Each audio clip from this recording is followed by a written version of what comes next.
Today, you will learn how to do a fast, easy fishtail braid. The only things you need for this braid is someone's hair and a hair tie of some sort. Start by bringing the hair over to one side of the head and splitting it into two sections.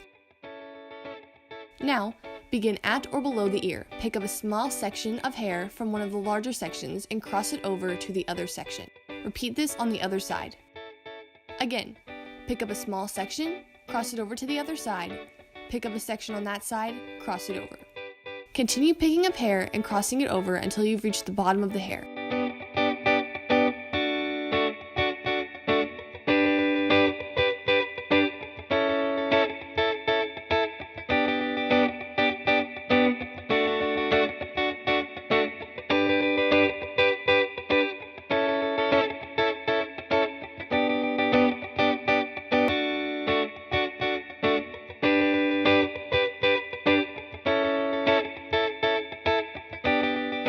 Then secure the braid with a hair tie.